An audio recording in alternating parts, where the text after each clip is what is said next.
Why medieval one-room cottages kept families warm with one fire, while modern homes need room-by-room heating. The answer challenges everything we think we know about efficient heating. Here's the main point. One shared room plus one central fire delivers more useful heat than splitting the same space into multiple rooms with separate heaters. But there's a hidden truth most people miss. Medieval families weren't just surviving the cold, they were beating it with pure physics. A single flame in a 17 by 11-foot cottage could warm 8 people through winter nights when outside temperatures hit 0 degrees. Meanwhile, your modern home burns through kilowatts heating empty hallways and unused bedrooms. Tonight we build both systems side by side, measure the fuel, track the comfort, and test which method actually wins. The thermal cameras will show you exactly where the heat goes and why one approach wastes energy while the other harvests every degree. How did families stay warm in stone-cold winters with just one fire? And why did we abandon a system that might still beat our best technology today? If you value stories of medieval wisdom that modern science finally validated, make sure to subscribe. We've got more documented accounts worth discovering. Comment your city and local time. We are interested to know where our documentaries reach. In the darkness of our workshop, a single flame flickers beneath a tripod pot, casting shadows that dance across timber walls. The thermal camera reveals something remarkable, a warm bubble of air spreading outward and upward from this one small fire, painting the screen in yellows and reds that tell a story medieval families knew by heart. One shared room plus one fire equals more useful heat than any collection of modern room heaters scattered through separate spaces. This isn't folklore or wishful thinking about the good old days. This is physics, and tonight we're going to prove it with numbers, measurements, and a test that would make any medieval cottage dweller nod in recognition. The evidence sits right in front of us at the Weald and Downland Living Museum, where the North Cray Hall and Hangleton Cottage stand as silent witnesses to a heating system we've almost forgotten. Step inside either building and look up. Those smoke-blackened rafters tell the complete story. For 600 years, families gathered around a central hearth placed not against a wall, but right in the middle of their living space. The smoke rose naturally to the peak of the roof and escaped through gaps or a louver, a simple wooden vent that could be opened or closed depending on the wind. No chimneys, no complex ductwork, no thermostats in every room, just one fire serving an entire family's needs for warmth, light, and cooking all at once.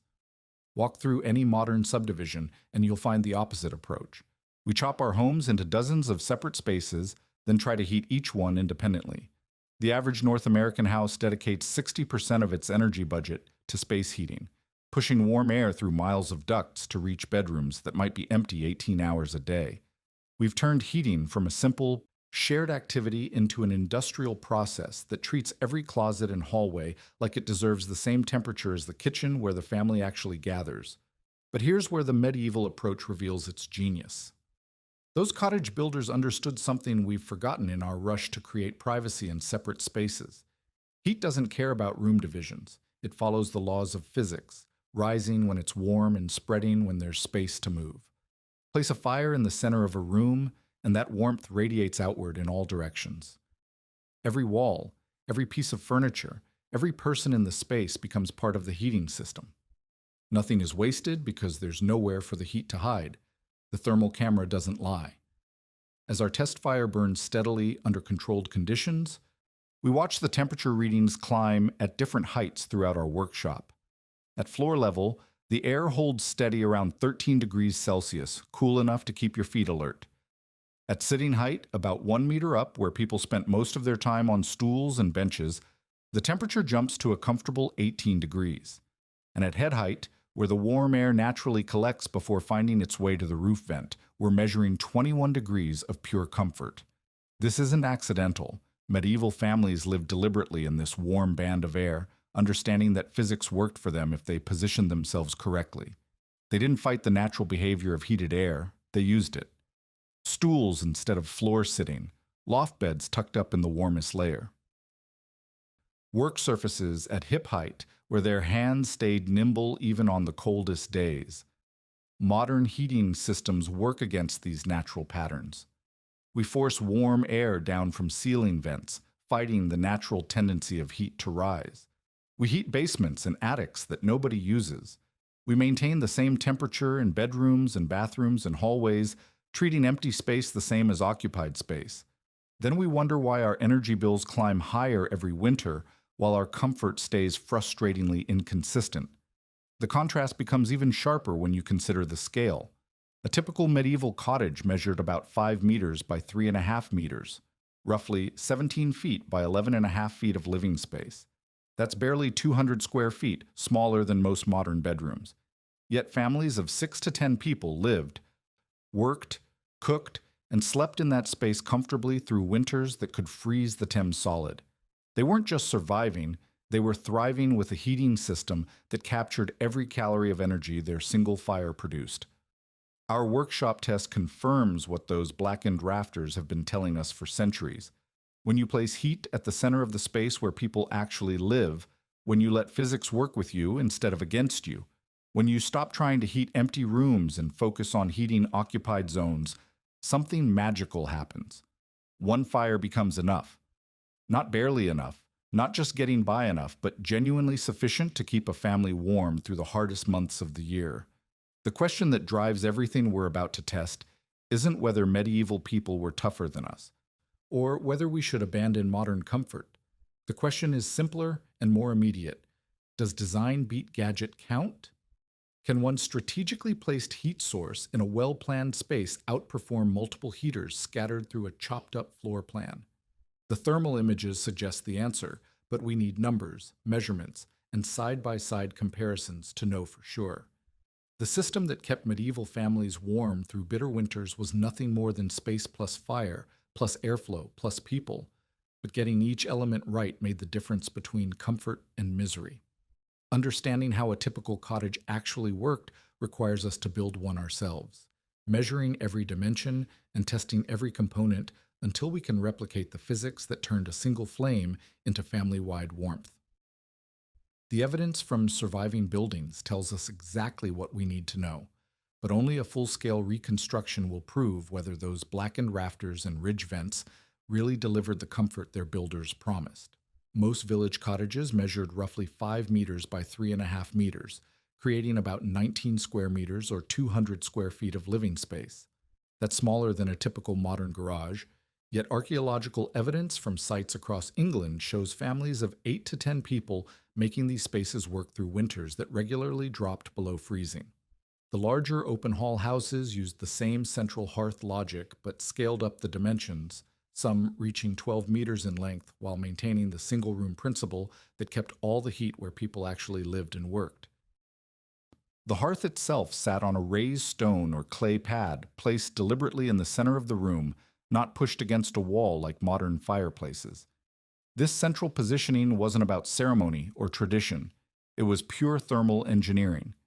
Heat radiates outward in all directions from its source, so placing the fire in the middle meant every wall, every piece of furniture, and every person in the room received direct warmth. Push that same fire against a wall, and half the heat disappears into timber and stone instead of warming the living space. Above the hearth, smoke rose naturally toward the highest point of the room and escaped through gaps at the ridgeline or through a louver, a simple wooden vent that could be opened wider in calm weather or partially closed when winds threatened to blow smoke back down into the living area. This wasn't primitive technology failing to control smoke properly. This was deliberate engineering that used the natural behavior of hot air to carry combustion gases safely out of the occupied space without losing more heat than necessary. The vertical temperature differences that made this system work are still measurable in any room with a heat source. Warm air rises because it's less dense than cold air, creating natural layers or stratification that can vary by 3 to 8 degrees Celsius per meter of height. In a medieval cottage, this meant the floor stayed relatively cool, while the area around head and shoulder height, where people sat on stools and benches, reached comfortable temperatures even when outside conditions turned brutal. Medieval families lived deliberately in this warm band of air. They used stools and benches instead of sitting on the cold floor. They built sleeping lofts that positioned beds in the warmest layer near the roof peak. They worked standing up or sitting at hip height, keeping their hands and bodies in the zone where the fire's heat accumulated naturally. This wasn't hardship. This was smart engineering that worked with physics instead of against it. The walls of these cottages contributed their own thermal mass to the heating system.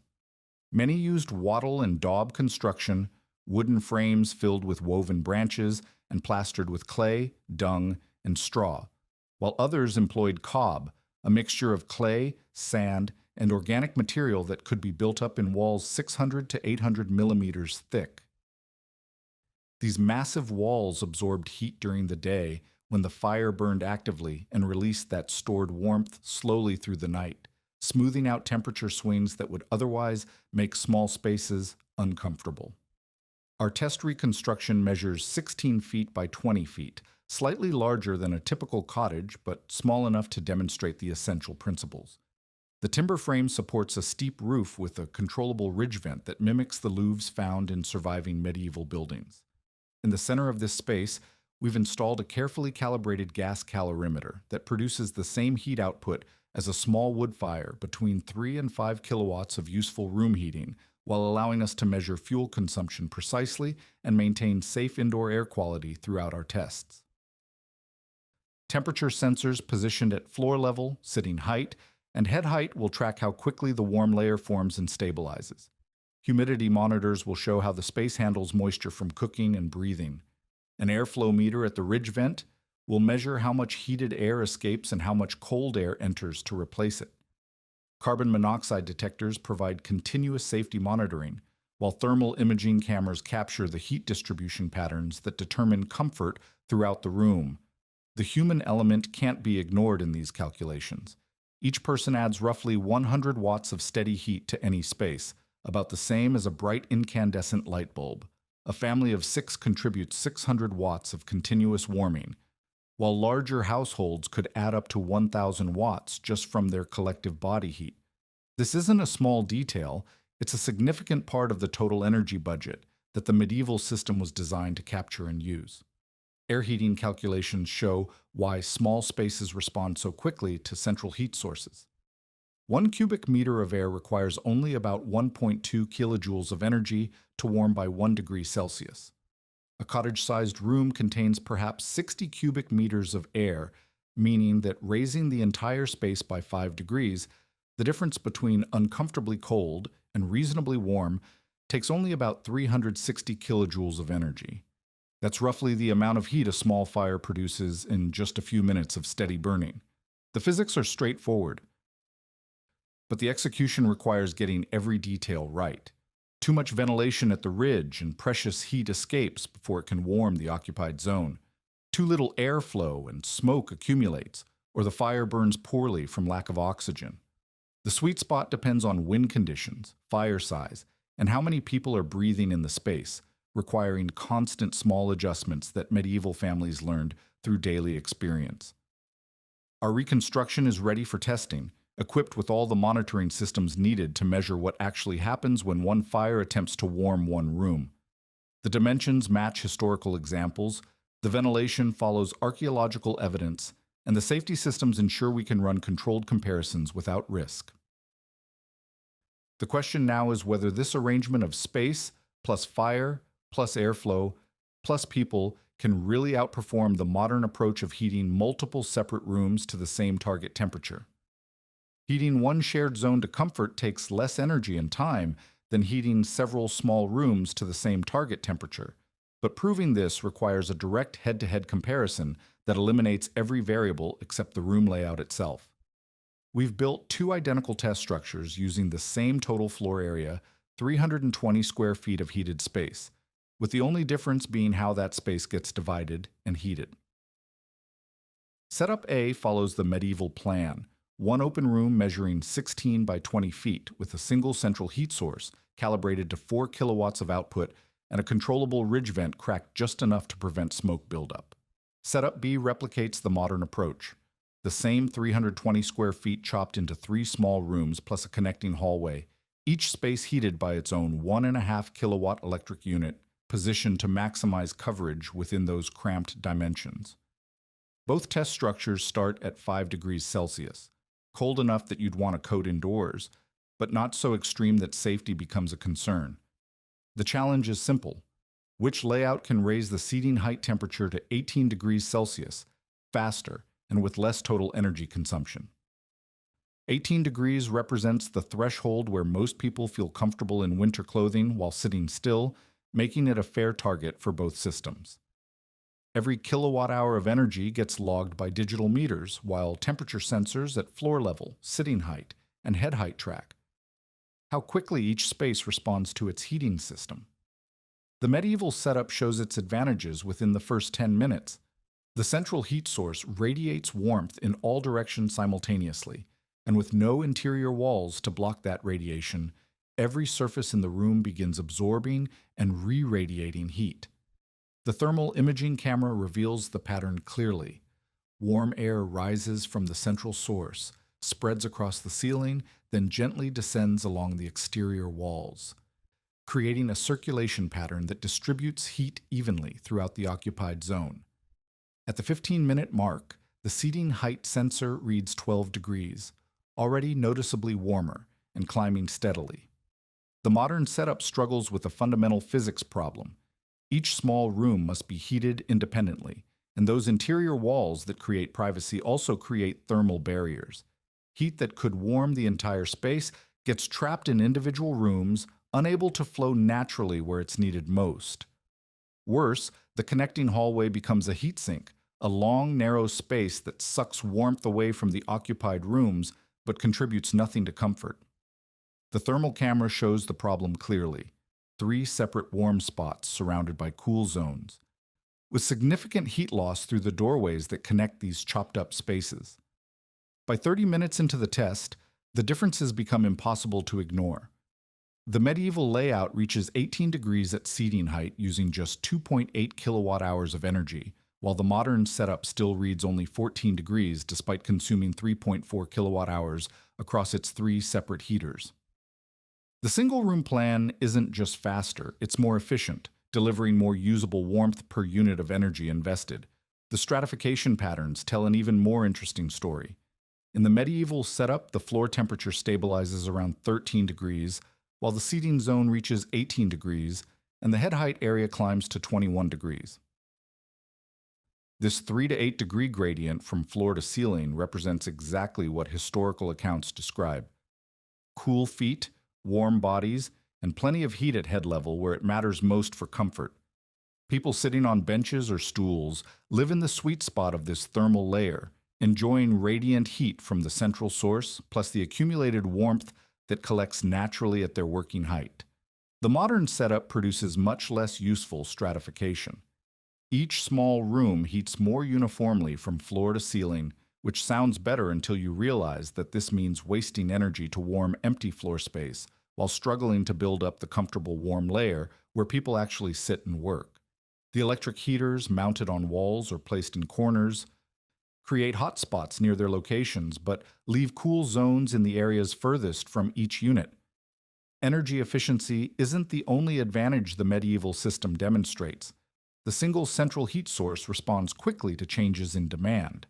Opening the ridge vent slightly reduces the heat buildup if the space gets too warm, while closing it conserves more heat when outside temperatures drop. The modern setup offers no such fine control.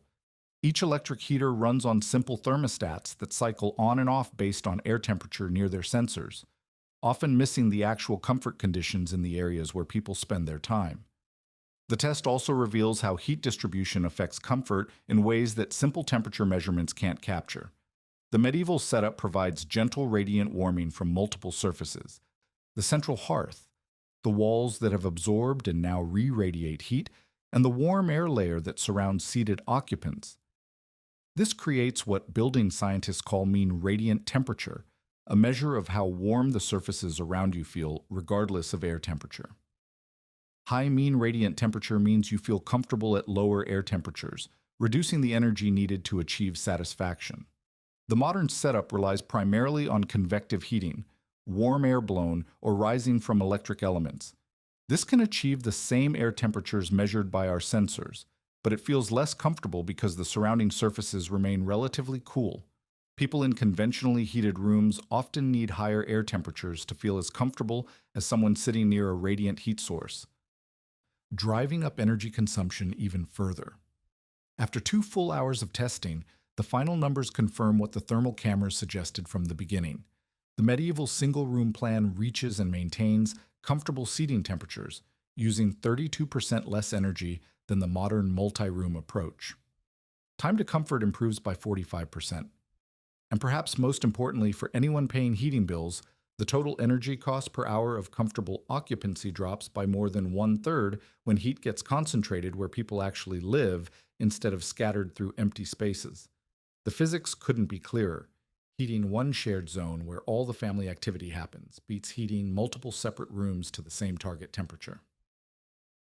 The medieval builders understood this principle and designed their cottages accordingly, creating spaces that worked with natural heat distribution instead of fighting against it. Our controlled comparison proves their approach wasn't just historically interesting, it was thermodynamically superior. People plus cooking meaningfully help the one-room plan because the shared space harvests every watt of heat that gets produced, turning ordinary family activities into part of the heating system itself. Our previous tests proved that layout matters, but medieval cottages weren't empty boxes. They were filled with breathing, working, cooking people whose bodies and daily activities contributed substantial thermal energy to the space around them. Adding 8 heated mannequins calibrated to 100 watts each, plus a simmering pot that represents typical cooking loads, transforms our test from a sterile comparison into a realistic simulation of how families actually lived through cold winter nights. Each human body generates roughly 100 watts of heat continuously, about the same output as a bright incandescent bulb running all day. This isn't a trivial amount when you're trying to heat a small space. 8 people living together contribute 800 watts of steady thermal input, enough to replace most of the artificial heating on all but the coldest nights. Medieval families understood this principle instinctively, clustering together in their single shared room not just for social reasons, but because their combined body heat became a significant part of their winter survival strategy. Our mannequins replicate this effect using calibrated heating elements that maintain surface temperatures matching human skin. Positioned throughout the medieval test room at realistic seating and working heights, they represent a large family gathered around their central hearth for evening activities. The thermal camera immediately shows the difference their presence makes. Multiple warm sources now contribute to the room's heat balance, creating overlapping zones of radiant warmth that supplement the central fire's output. The cooking load adds another 200 to 400 watts, depending on what's happening over the flame. Medieval families did all their food preparation at the central hearth, so cooking heat never got wasted in a separate kitchen. It became part of the room heating system. Our test pot maintains a gentle simmer that represents typical evening meal preparation, adding both sensible heat from the hot surfaces and latent heat from the water vapor that rises with the cooking steam. This isn't just about the energy numbers, it's about how every daily activity contributed to the family's thermal comfort instead of fighting against it. The night test pushes both systems harder by dropping the outside temperature to 0 degrees Celsius while maintaining our 18-degree comfort target inside. This represents a typical cold winter night in much of medieval Europe, challenging enough to test the systems thoroughly, but not so extreme that safety becomes a primary concern. All our monitoring equipment runs continuously through the 12-hour test period, logging energy consumption, comfort conditions, and air quality measurements that would determine whether families could actually sleep safely in these conditions. The medieval setup excels under these realistic conditions. The 8 mannequins plus cooking load provide nearly 1 kilowatt of continuous heat input that the single-room layout captures completely. Nothing gets wasted on empty hallways or unused bedrooms. Every watt of human and cooking heat helps maintain the comfortable sitting zone where family activities take place. The central hearth needs to provide only 3 kilowatts of additional heat to maintain target temperatures, meaning the total system draws 4 kilowatts to keep 8 people comfortable through the night. The modern multi-room setup struggles to take advantage of the same heat sources. The mannequins and cooking pot occupy only one of the 3 separate rooms, so their 800 watts of thermal contribution helps that space, while the other two rooms continue depending entirely on their electric heaters. The connecting hallway receives some benefit from people moving between spaces, but most of the human heat gets trapped by interior walls instead of circulating freely throughout the total heated area. Total system load climbs to 5.2 kilowatts to maintain the same comfort conditions. Ventilation control becomes critical during the longer test period. The ridge vent in the medieval setup needs careful adjustment to balance smoke removal with heat retention. Too much opening and precious warmth escapes into the night air. Too little and carbon monoxide levels climb toward unsafe concentrations. The sweet spot requires opening the vent just wide enough to maintain clean combustion while minimizing heat loss, typically about 15 to 20 centimeters of gap along the ridgeline, depending on wind conditions and fire intensity. Our carbon monoxide monitors confirm that proper vent adjustment keeps combustion byproducts well below safety thresholds throughout the 12-hour test. Peak readings never exceed 5 parts per million, far below the 35 ppm limit that represents the beginning of health concerns during extended exposure. This validates historical accounts suggesting that medieval families lived safely with open hearths when proper ventilation practices were followed. Humidity management reveals another advantage of the integrated medieval approach. Cooking activities, human respiration, and the water vapor produced by wood combustion all add moisture to the indoor air. In the single-room setup, this humidity distributes evenly and helps maintain comfortable relative humidity levels between 40 and 60%, the range that feels most pleasant and supports respiratory health. The multi-room modern setup shows more variable humidity, with the cooking area becoming too moist while other spaces remain uncomfortably dry. The comfort measurements tell the complete story. Throughout the night test, the medieval setup maintains 18 degrees at sitting height using an average of 3.8 kilowatts total system power, including the heat contributions from people and cooking. The modern setup requires 4.9 kilowatts to achieve the same seating height comfort across its 3 separate rooms. That 22% energy savings adds up significantly over a full heating season, especially when you consider that medieval families had no choice but to optimize their fuel consumption for survival. Temperature gradients in the medieval room settle into the expected pattern: 13 degrees at floor level, 18 degrees at sitting height, and 21 degrees at head height. This natural stratification means people stay comfortable when positioned correctly on stools or benches that lift them into the warm layer, while avoiding the energy waste of heating unused floor space to the same temperature. The modern rooms show much flatter temperature profiles that require more energy input to achieve less useful warming. By morning, both systems have proven they can maintain comfort through a realistic winter night, but the medieval approach does so with significantly less energy input while creating better actual comfort conditions for the occupants. The shared space harvests every watt of heat from every source: fire, people, and cooking, turning daily life itself into an integrated heating system that wastes nothing and optimizes everything for human thermal comfort. In cold weather, a compact one-room plan with a central vented fire warms people faster and with less energy than the same area split into little rooms, but only when the ventilation system works properly and air leakage stays under control. Our tests proved the medieval approach wins on energy efficiency and comfort, but they also revealed 2 critical weak points that could make the difference between success and failure during actual winter conditions. Fixing the smoke safety and draft problems requires adding a simple wind-safe hood over the ridge louver and sealing the major air leaks that let cold gusts undermine the heating system, then running one final clean test to confirm that the improvements deliver the performance medieval families needed to survive. The first fix addresses the ventilation challenge that plagued our earlier runs. Wind blowing across the roof creates unpredictable pressure changes that can force smoke back down into the living space or pull too much heated air out through the ridge opening. Medieval builders solved this with carefully designed louvers, wooden covers that protected the ridge opening from direct wind while still allowing smoke to escape. Our simplified version uses a peaked hood positioned 15 centimeters above the ridge gap, creating a protected zone where hot gases can exit regardless of wind direction while preventing downdrafts that would fill the room with smoke. The second improvement tackles heat loss through uncontrolled air leakage.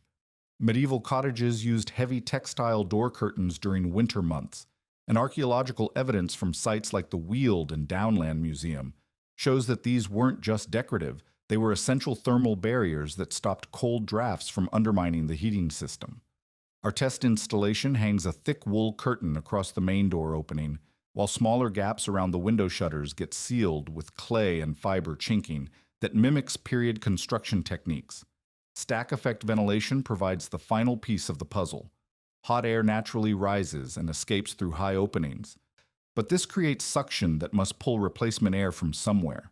Without a controlled low-level inlet, that makeup air comes through random cracks and gaps, creating uncomfortable drafts and unpredictable combustion conditions. Medieval builders typically left a small gap under the door or included purpose-built air inlets near floor level on the side opposite the hearth, ensuring steady airflow that supported good combustion without creating drafts in the occupied zone. The improved system runs through our standard test protocol with dramatically better results. Carbon monoxide levels stay consistently below 2 parts per million throughout the 12-hour night test, lower than many modern homes with gas appliances. The ridge hood eliminates the smoke backflow problems that forced us to overventilate in earlier runs, while the sealed door curtain cuts heat loss by nearly 30% compared to the uncontrolled opening. Most importantly, the controlled makeup air inlet creates predictable airflow patterns that keep combustion clean and efficient while minimizing the amount of heated air that escapes to the outside. The final energy comparison vindicates everything medieval cottage builders understood about heating physics. Our improved single-room setup reaches comfortable seating temperatures using 2.9 kilowatt-hours compared to 4.6 kilowatt-hours for the modern multi-room approach, a 37% reduction in energy consumption for superior comfort conditions. Time to reach target temperature drops from 45 minutes to 28 minutes, because the sealed space traps more of the heat instead of letting it leak away through uncontrolled gaps. These numbers demolish the myth that open fires automatically waste heat. In a large modern house with multiple rooms and hallways, an open fireplace does indeed lose most of its energy up the chimney while failing to heat spaces far from the hearth. But in a compact shared room with proper ventilation and draft control, much more of that thermal energy becomes useful comfort for the people who need it. The difference isn't in the fire itself, it's in how the space around the fire gets designed and sealed. Modern energy efficiency guidance actually supports the medieval approach without realizing it. Current best practices recommend heating only the rooms you actually use, setting lower temperatures in unoccupied spaces, and gathering family activities in a central area during peak heating hours. This is exactly what medieval cottage design accomplished by making the entire house into one well-heated shared zone instead of multiple separate spaces competing for scarce thermal energy. The practical applications for contemporary homes are more accessible than most people realize. During cold snaps, concentrate your family's activities in one room and shut off heating to unused spaces. Position seating and work areas in the warm stratified layer, use stools, chairs, and raised platforms instead of sitting on cold floors. If using any wood stove or fireplace, ensure proper makeup air and high-level exhaust ventilation while maintaining carbon monoxide detectors for safety. Most importantly, cook in the same space where you spend your evening hours so that cooking heat contributes to comfort instead of heating an empty kitchen. The thermal comfort principles transcend the specific technology. Whether your heat comes from wood, gas, or electricity, placing it centrally in your occupied space and eliminating unnecessary room divisions makes that energy work more efficiently. Bodies add roughly 100 watts each to the heating system. Position family activities to take advantage of this free thermal contribution. Every degree of useful stratification means you can maintain comfort at lower thermostat settings because the warm air naturally collects where people actually sit and work. Our final test run captures the complete medieval heating experience. 8 people gathered around a central hearth in a space measuring 16 by 20 feet, with cooking steam rising from the pot and warm conversation filling the comfortable air layer that physics creates automatically when design works with natural heat distribution instead of against it. The thermal camera shows steady 18-degree comfort, at sitting height while the floor stays cool enough to keep feet alert, and the overhead space warms to 21 degrees where it can escape through the controlled ridge vent. The verdict couldn't be clearer from 12 hours of continuous monitoring. One shared room plus one fire equals more useful heat than multiple separate spaces with individual heating systems. Medieval cottage builders understood thermal physics and designed accordingly, creating living spaces that turned every watt of energy into maximum human comfort, while modern approaches scatter that same energy across empty rooms and connecting hallways that contribute nothing to family warmth. The old methods still work, the physics hasn't changed, and the energy savings are too significant to ignore.